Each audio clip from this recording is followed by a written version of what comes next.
Hello guys, कैसे हो। आशा करते हैं आप लोग बहुत अच्छे होंगे। और आज के वीडियो में हम आपको रेखा गणित के अगले जो टॉपिक हैं उसको लेके आए हुए हैं। और इसमें पिछले वीडियो में हम लोगों ने क्या पढ़ा था, हम लोगों ने कोण पढ़ा था और रेखाओं के बारे में पढ़ा था और मतलब बिंदु को पढ़ा था। तो ये सारी चीज़ें पिछले वीडियो में हम लोगों ने पढ़ा था। आज इसी का दूसरा लेक्चर है। अब दूसरे लेक्चर में हम आज कोण के प्रकार पढ़ाएंगे और उनसे रिलेटेड कुछ बातें पढ़ाने वाले हैं। तो चलते हैं, देखते हैं क्या क्या चीज़ें हैं आपके टॉपिक में। तो सबसे पहले कोण की परिभाषा तो आपने पिछले लेक्चर में देखा होगा। कोण की परिभाषा हमने दिया था। आज हम कोण के प्रकार पढ़ने वाले हैं, कोणों के प्रकार पढ़ने वाले हैं।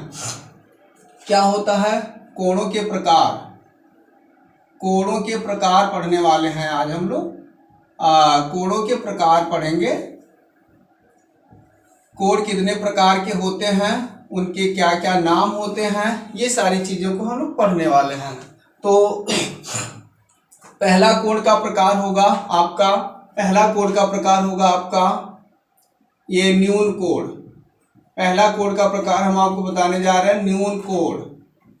ये न्यून कोण होता है, इसे एक्यूट एंगल बोलते हैं। एक्यूट एंगल ये बोला जाता है।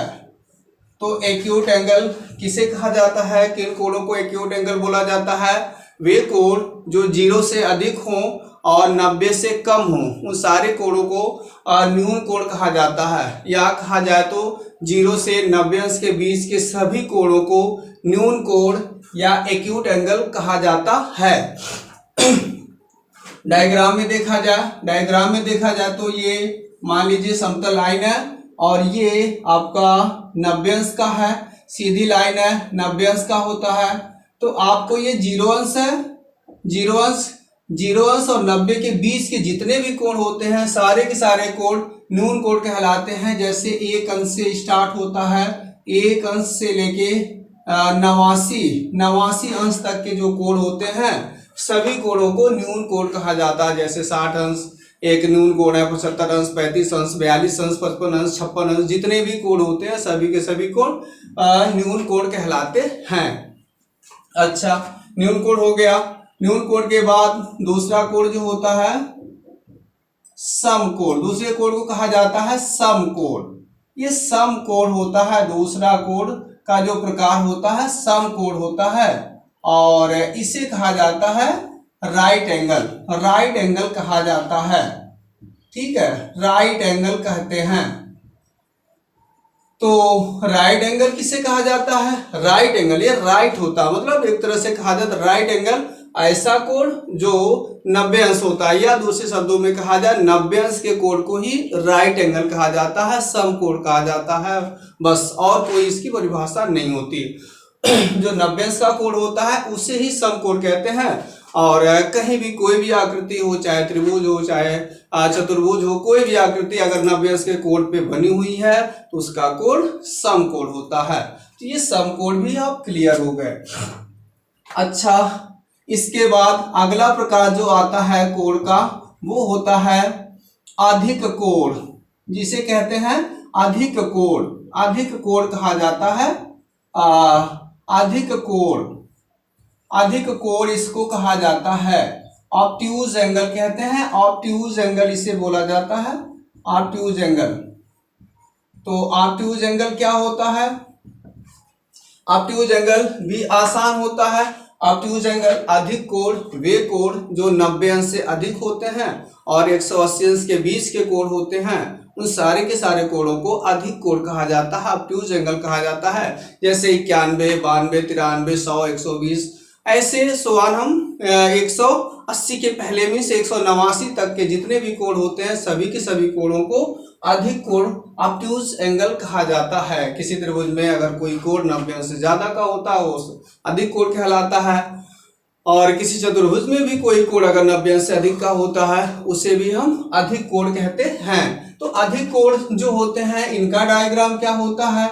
इनका डायग्राम क्या होता है? मान लीजिए ये समतल है और ये है, ऐसा बना हुआ है अब ये 90 अंश है, अगर आप इस 90 अंश से आगे चलते हैं, इसके इधर चलते हैं, मतलब 91 या कुछ भी हो, कोई भी कोण हो, इधर यहाँ से ये सब जितने भी कोण हो, मान लीजिए 150 अंश, 135 अंश, ऐसे जो भी कोण होगा सारे के सारे कोण अधिक कोण कहलाते हैं। 189 अंश तक, 189 अंश तक के कोण, 91 से लेकर 189 तक के कोण अधिक कोण कहलाते हैं।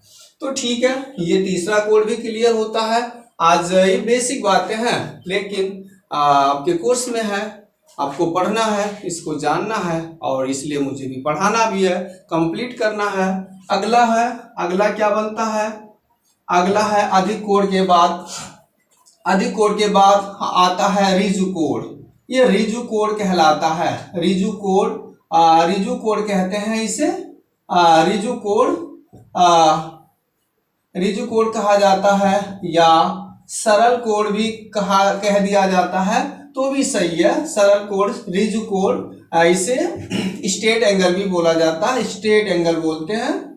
और क्योंकि ये स्ट्रेट लाइंस पे बना होता है, इसीलिए इसे स्ट्रेट एंगल कहा जाता है। और ऋजु कोण किसे कहते हैं? 180 अंश के कोण को ऋजु कोण कहते हैं, क्योंकि 180 अंश का जो कोण होता है ये एक सीधी रेखा को दर्शाता है, इसीलिए ऋजु रेखा को दर्शाता है, इसलिए इस कोण का नाम है ऋजु कोण। एक सीधी रेखा को बताता है। जैसे हमने ऐसे खींच दिया, हमने इस तरह से खींच दिया, देखिए इस तरह से हमने खींच दिया इसको, और इसका कोई भी पॉइंट ले लेते हैं, और इसके बाद से यहाँ तक का जो कोण होगा ये 180 अंश का कोण होता है, और इसी कोण को ऋजु कोण कहते हैं। और तो ऋजु कोण भी क्लियर हुआ होगा।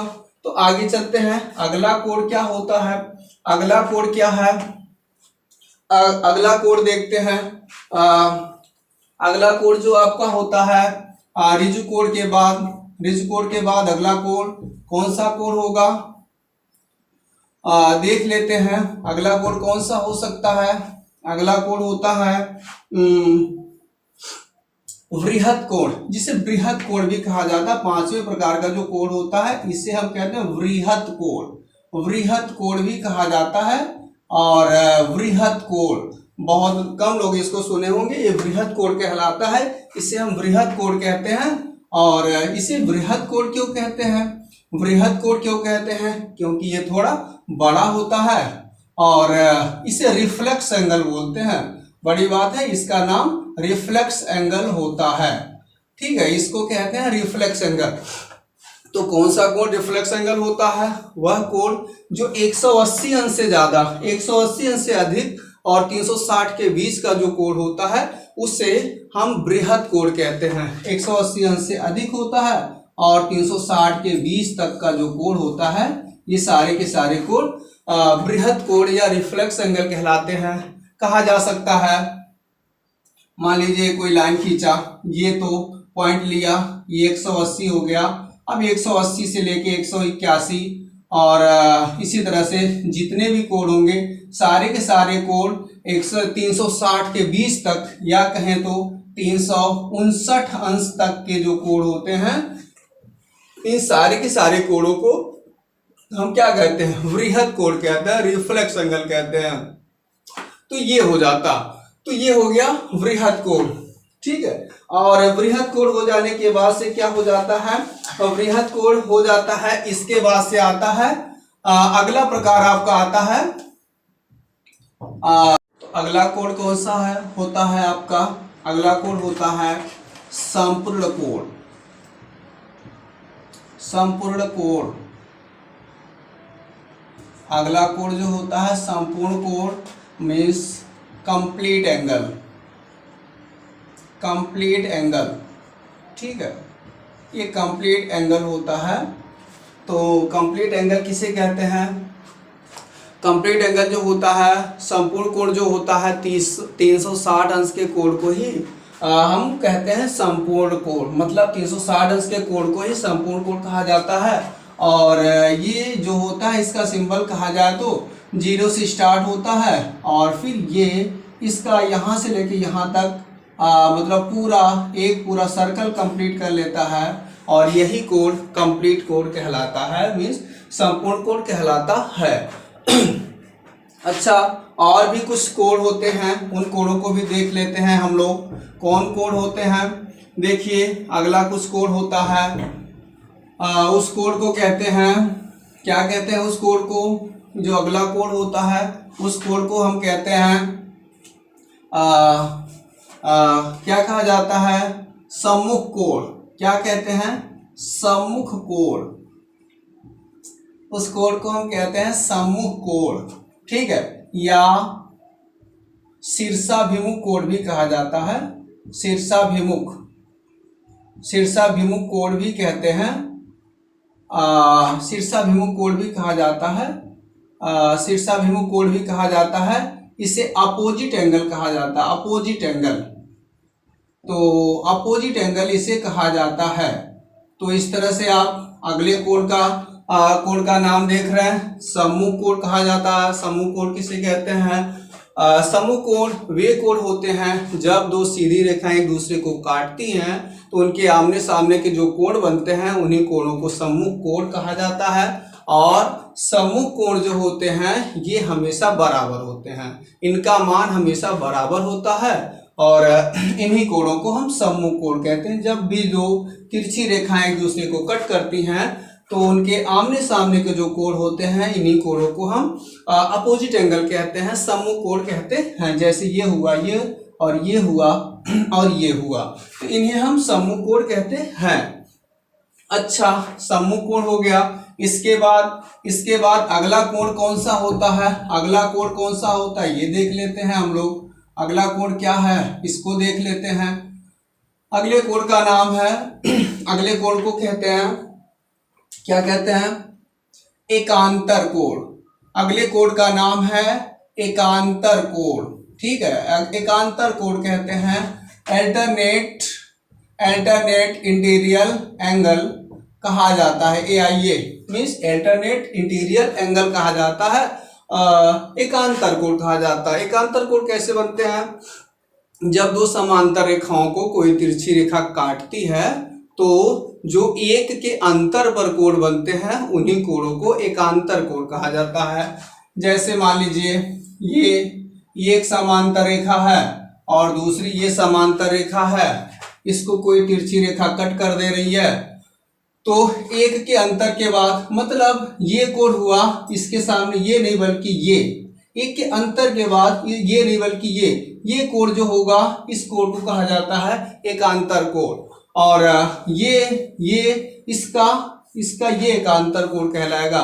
इस तरह से कहा जाए तो यदि दो रेखाएं समांतर होती हैं, कोई तिरछी रेखा उसे कट करती है तो एकांतर कोणों का दो युग्म बनता है, ये और ये। हाँ, एक बात और भी है कि दो समांतर रेखाओं को कोई तिरछी रेखा काटती है तो जो एकांतर कोण बनते हैं वो आपस में बराबर होते हैं, मतलब परस्पर एकांतर कोण एक दूसरे के बराबर होते हैं। जैसे ये वाला हमेशा इसके बराबर होगा निश्चित रूप से, ऐसा नहीं कह सकते ये वाला इसके, ऐसा नहीं है, ये वाला इसके बराबर होगा निश्चित रूप से और ये वाला इसके बराबर होगा निश्चित रूप से। ये एकांतर कोण होते हैं और एकांतर कोण आपस में बराबर होते हैं। अच्छा, एकांतर कोण हो जाने के बाद से हम अगले कोण की बात करते हैं। अगला कोण जो होता है उसे कहते हैं अंतःकोण। इसे कहा जाता है अंतःकोण। ये कोण अंतःकोण कहलाता है, मीन्स इंटीरियर एंगल होता है, इंटीरियर एंगल होते हैं। ये जो होता है अंतःकोण। अंतःकोण क्या होता है? जब दो समांतर रेखाओं को कोई तिरछी रेखा काटती है तभी यहाँ पर अंतःकोण बनते हैं। और अंतःकोण कौन से होते हैं? अंतःकोण नाम से ही पता चल रहा कि अंदर वाले कोण। जैसे यही दो समांतर रेखाएं हैं, इसको कोई तिरछी रेखा काट रही है तो ये अंदर वाले ये जो दोनों कोण हैं इन कोणों को हम कहते हैं अंतःकोण। इन दोनों कोणों को हम क्या कहते हैं? अंतःकोण। जैसे मान लीजिए ये एक समांतर रेखा है और ये कोई समांतर दूसरी रेखा है, ये कोई दूसरी समांतर रेखा है, इसको कोई तिरछी रेखा काट देती है तो ये वाला कोण और ये वाला कोण अंतःकोण इंटीरियर एंगल कहलाएगा। ये वाला कोण और ये वाला कोण इंटीरियर एंगल कहलाएगा। तो इस तरह से अंतःकोण क्लियर हो गया। अंतःकोणों के युग्म भी दो होते हैं, दो जोड़ों में होते हैं ये और ये। हाँ एक बात है, अंतःकोण कभी बराबर नहीं होते हैं, इनके मान बराबर नहीं होते, लेकिन अंतःकोणों का जो योगफल होता है वो हमेशा सम 180 अंश होता है, या कहें तो ऋजु कोण के बराबर होता है। अगर कहीं भी कोई दो अंतःकोण बन रहे हो, अगर ये ए है ये बी है, अंतःकोण है, तो निश्चित रूप से ए और बी का योग 180 अंश होगा। चाहे ये और ये जोड़ेंगे तब भी 180 आएगा, ये जोड़ेंगे तब भी 180 आएगा, मतलब अंतःकोणों का योग हमेशा 180 अंश होता है। अच्छा, अब हम अगले कोण की तरफ चलते हैं। अगला कोण जो होता है उसे कहते हैं हम संगत कोण, उसको कहा जाता है संगत कोण। करेस्पॉन्डिंग एंगल होते हैं। ये कौन से कोण होते हैं? ये कौन से कोण होते हैं? करेस्पॉन्डिंग एंगल कौन से कोण होते हैं? ये भी बनते हैं कहाँ पे? जब दो समांतर रेखाओं को कोई तिरछी रेखा काट रही हो तभी ये संगत कोण भी बनते हैं। और संगत कोणों की संख्या 8 होती है। एकांतर कोण 4 होता है, अंतर कोण भी 4 ही होते हैं, लेकिन ये संगत कोण 8 होते हैं। कैसे होते हैं? देखिए, ये और ये एक दूसरे के संगत कोण कहलाएंगे, करेस्पॉन्डिंग एंगल कहलाएंगे। ये वाला और ये वाला भी एक दूसरे के करेस्पॉन्डिंग एंगल कहलाएंगे, संगत कोण कहलाएंगे। ये वाला और ये वाला भी संगत कोण होगा, ये वाला और ये वाला भी संगत कोण होगा। इस तरह से संगत कोण 8 बन जाते हैं, 8 युग्म होता है। यहाँ भी वही चीज होगा, ये वाला इसके बराबर, ये वाला इसके बराबर, ये वाला इसके बराबर और ये वाला इसके बराबर। इस तरह से हमने आपको आज कोणों के सारे प्रकार बता दिए और लगभग जितने कोण थे सभी कोणों को हम लोगों ने देख लिया। अधिकतर सभी कोण आज क्लियर हो गए और इनको थोड़ा ध्यान से केवल एक बार भी देख लेंगे तो ये सारे कोण के प्रकार और कोणों की परिभाषा और इनकी पहचान सब क्लियर हो जाएगा। तो आशा करते हैं वीडियो आपको अच्छा लगा होगा और